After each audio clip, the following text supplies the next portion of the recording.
Assalamualaikum warahmatullahi wabarakatuh.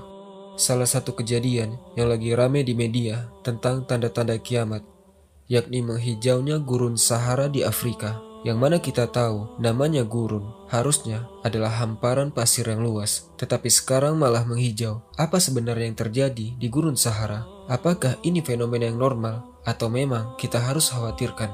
Teman-teman, jadi beberapa waktu belakangan ini dunia lagi dihebohkan sama foto satelit terbaru dari NASA.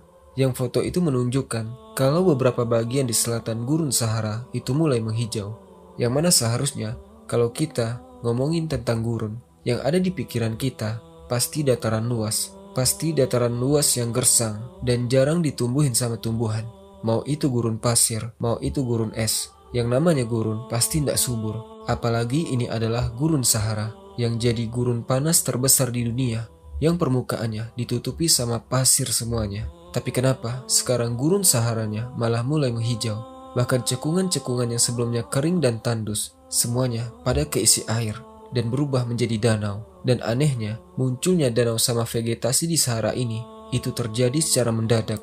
Terjadi cuma dalam jangka waktu beberapa hari saja. Nah makanya akhirnya jadi banyak, terutama orang kita yang nyangkutin fenomena ini sama tanda-tanda kiamat. Sebentar lagi akan kiamat, karena bumi udah ndak berjalan seperti seharusnya. NASA has released satellite images of the desert. They show a dramatic transformation. The Sahara is shifting green. You can see the influx of color from space. Teman-teman, kita akan bahas dulu proses menghijaunya gurun Sahara ini. Menurut The Week, penghijauan Sahara yang tiba-tiba ini terjadi setelah di tanggal 7 sama 8 September 2024 kemarin. Ada badai besar yang disebut dengan siklon ekstratropis yang ngeguyur wilayah Afrika Barat Laut sama Afrika Tengah. 2 hari itu curah hujan benar-benar sangat tinggi. Nah kebetulan, wilayah yang diguyur sama siklon ini adalah wilayah-wilayah yang normalnya jarang sekali turun hujan. Seperti Chad, Niger, Sudan, Libya, termasuk wilayah gurun Sahara. Disebut totalnya ada 14 negara yang kena efek dari siklon ekstratropis ini.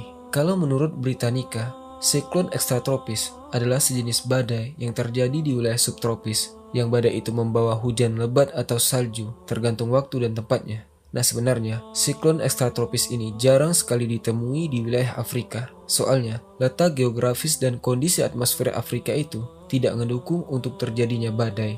Makanya siklon ekstratropis lebih sering ditemui di Amerika Utara sama Eropa. Tapi karena adanya pemanasan global dan ketidakstabilan iklim, siklon ekstratropis ini akhirnya terjadi di Afrika. Dan ini membawa hujan yang lebat sekali di wilayah yang normalnya jarang kena hujan. Disebut di kejadian kemarin, volume curah hujan yang ditumpahkan oleh siklon ekstratropis ini dalam 2 hari itu sama seperti volume curah hujan wilayah-wilayah itu dalam setahun. Jadi bisa dibayangkan, curah hujan setahun itu terjadi dalam 2 hari.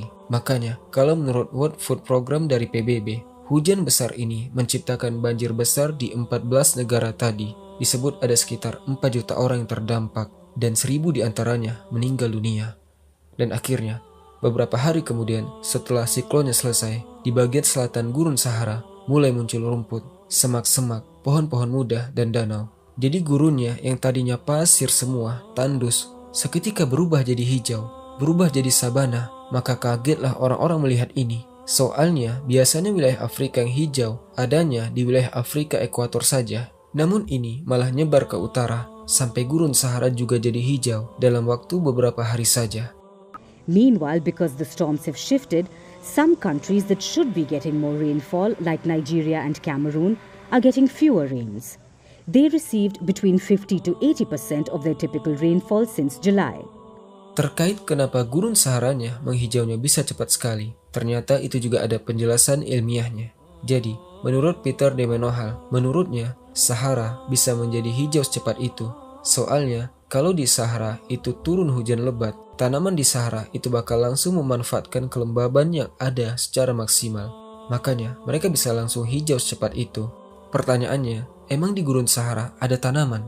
Walaupun di wilayah Sahara yang tandus jarang ada vegetasi, tapi sekalinya turun hujan lebat, apalagi sampai badai 2 hari, itu ternyata gurunnya bakalan langsung rimbun. Menurut Silvia Traska, peneliti di Columbia Climate School, dia bilang gurun Sahara itu sekarang saja kelihatannya tandus, padahal dulunya gurun Sahara itu sangat hijau.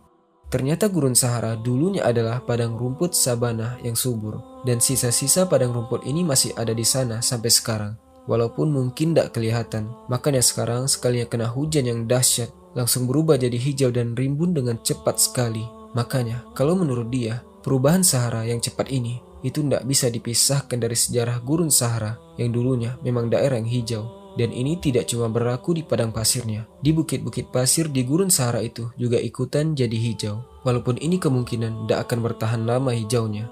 Dikarenakan kalau hujan tidak turun lagi, pastinya tanah atau pasir akan gersang dan panas dan membuat tumbuhan akan mati. Now, considering the region's history, this is not completely unusual. The Sahara looks like a desert, but when a deluge of rain pours in, everything starts greening quickly. Plant life starts to sprout. Nature responds readily. What's unusual is the rate at which this is happening. Kalau menurut University of Bristol, para peneliti dari Finland dan Inggris itu menemukan kalau selama 800.000 tahun terakhir ini, iklim di gurun Sahara emang selalu berubah dalam siklus 21.000 tahun sekali. Jadi, setiap 21.000 tahun, gurun Sahara bakal berubah jadi hijau, bakal ditumbuhin sama rumput, semak, dan pohon. Nah terus, nanti kalau udah 21.000 tahun lagi, itu sabananya menghilang, berubah jadi gurun lagi. Siklusnya selalu seperti itu. Makanya, kalau di Sahara turun hujan yang besar sekali, itu bukit-bukit pasirnya bakalan berubah jadi hijau lagi. Soalnya Sahara sebelumnya emang sudah hijau. Terus disebut juga, siklus Sahara ini terjadi karena adanya goyangan atau gerakan poros bumi yang disebabkan oleh adanya gaya tarik-menarik antara gravitasi bumi, bulan, dan planet-planet besar. Kalau mungkin kalian ingat, bumi kita dikatakan miring 23,5 derajat pada porosnya, dan kemiringan ini ngebuat Sahara jadi gurun. Nah di siklus 21.000 tahun sebelumnya, kemiringan bumi itu ada di angka 24,1 derajat, dan kemiringan ini ngebuat Sahara jadi lebih hijau. Jadi kalau bumi kemiringannya lagi di 23,5 derajat, itu Sahara jadi gurun. Tapi kalau kemiringannya di 24,1 derajat, itu Sahara jadi hijau. Seperti itu terus siklusnya selama 21.000 tahun. Berubahnya setiap 21.000 tahun.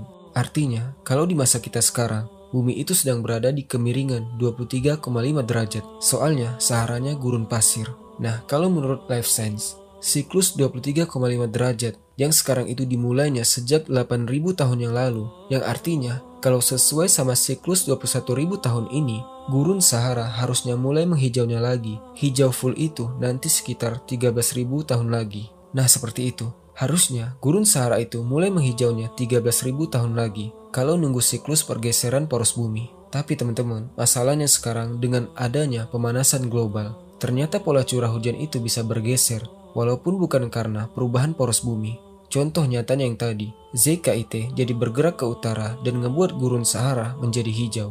Fenomena seperti itu, kalau tidak ada pemanasan global, itu hampir tidak mungkin. Sekarang bayangkan, kalau pemanasan globalnya ada terus, atau makin hari makin parah, artinya ada kemungkinan perpindahan ZKIT bakal terjadi secara terus-menerus. Bakal lebih sering perpindahannya, yang artinya bakal lebih sering turun hujan di wilayah Sahara, yang berarti ada kemungkinan kita akan sering melihat gurun Sahara berubah jadi sabana, berubah jadi hijau, walaupun itu tanpa adanya perubahan kemiringan poros bumi. Jadi intinya, gara-gara pemanasan global, gurun Sahara berubah jadi hijaunya tanpa perlu nunggu 21.000 tahun sekali. Sekarang juga bakal ada kemungkinan Sahara lebih sering berubah jadi hijau, seperti yang terjadi kemarin. Tentunya ini mengerikan. Kenapa mengerikan? Soalnya kalau hal ini terjadi lagi, bencana banjir besar yang ada sebelumnya itu bakalan terjadi lagi. Bakalan keulang lagi karena kondisi alam di sana. Kondisi alam di Sahara dan sekitarnya itu belum siap buat nerima hujan besar. Belum siap buat nerima badai.